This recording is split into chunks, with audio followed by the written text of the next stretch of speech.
मुझे इस बात से रत्ती भर फर्क नहीं पड़ता कि भगवान है या नहीं है। कि 40s में व्यक्ति नोटी हो जाता है, शरारती हो जाता है, क्योंकि बुझने से पहले लो भभक के जलती है एक बार। कुछ कुछ कुछ जिस दिन आपने पहले से किसी थोपी गई वस्तु पर, विचार पर संदेह किया, उस दिन से आप आधुनिक होना शुरू हो गए। केवल इसलिए किसी बात को नहीं मान लूंगा कि किसी बाबा जी ने कहा है। जिस दिन ये माइंडसेट बनना शुरू हो जाए, उस दिन से आप आधुनिक हो जाते हैं। मुझे इस बात से रत्ती भर फर्क नहीं पड़ता कि भगवान है या नहीं है। है तो है, नहीं है तो नहीं है तो इतना समझदार जरूर होगा कि वो मेरा मूल्यांकन मेरे कर्मों से करेगा, ना कि इस बात से कि मैंने कितने घंटे उसकी भक्ति में गुजारे हैं। तो मैं क्यों भक्ति करूं? मेरा विश्वास है कि अगर ईश्वर है तो तार्किक होगा ही होगा, वैचारिक होगा, समझदार होगा, मूढ़ नहीं होगा। ठीक है। और नहीं है तो फिर मैं वैसे टाइम क्यों खराब करूं अपना? और है तो समझदार होना चाहिए। और अगर है और समझदार नहीं है, तब तो मैं और पूजा क्यों करूं?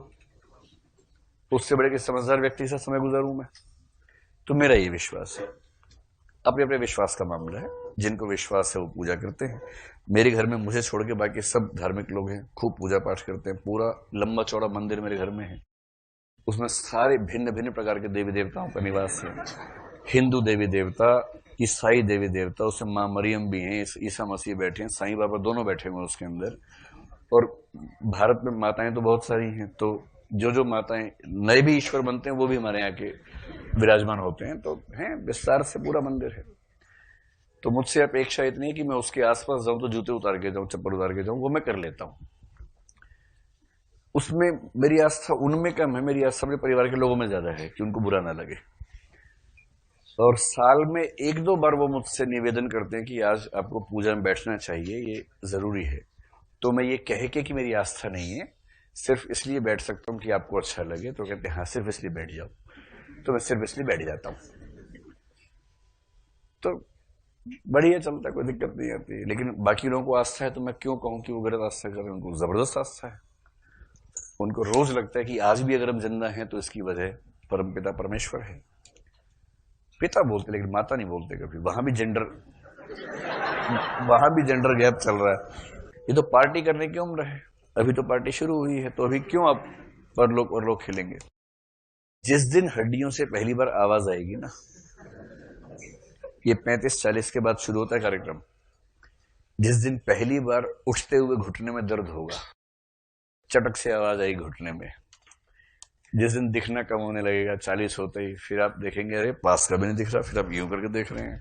फिर बाईफोकल चश्मा लगाएंगे, assistant commissioner of income tax Dikshit की तरह। वो भी लगाता था बाईफोकल चश्मा।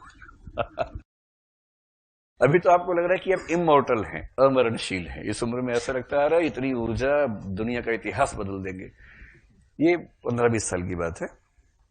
उसके बाद आपको समझ में आएगा कि आप भी उतने ही क्षण भंगुर हैं, उतने ही कमजोर हैं जितना हर कोई होता है। फिर 40 के बाद एक टेम्परामेंट बनता है कि लाइफ एंड्स एट 40।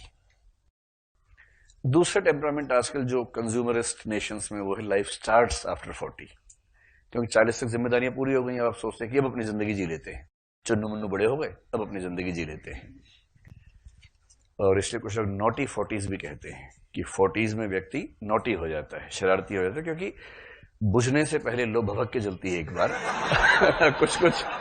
कुछ कुछ वैसा समझ लीजिए। एक बार उसको लगता है कि अब तो सब खत्म ही होने वाला है, तो एक बार थोड़ी शरारतें कर लेते हैं। तो ये भी टेम्परामेंट रहता है।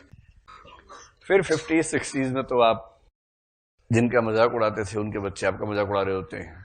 आप सड़क पे चल रहे, कोई पत्थर मार के भाग जाता है और बच्चे चुप हो जाते हैं कि दादाजी गुजर जाए उसके बाद बात करेंगे, या दादी माँ गुजर जाए उसके बाद बात करेंगे। तो ये है।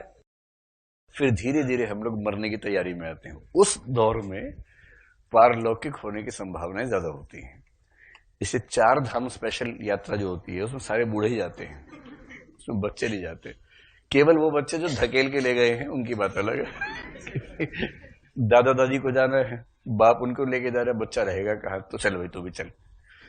उस बच्चे को छोड़ दे, दुर्भाग्यशाली बच्चे को। तो कोई बच्चा उस यात्रा में साथ में नहीं होता।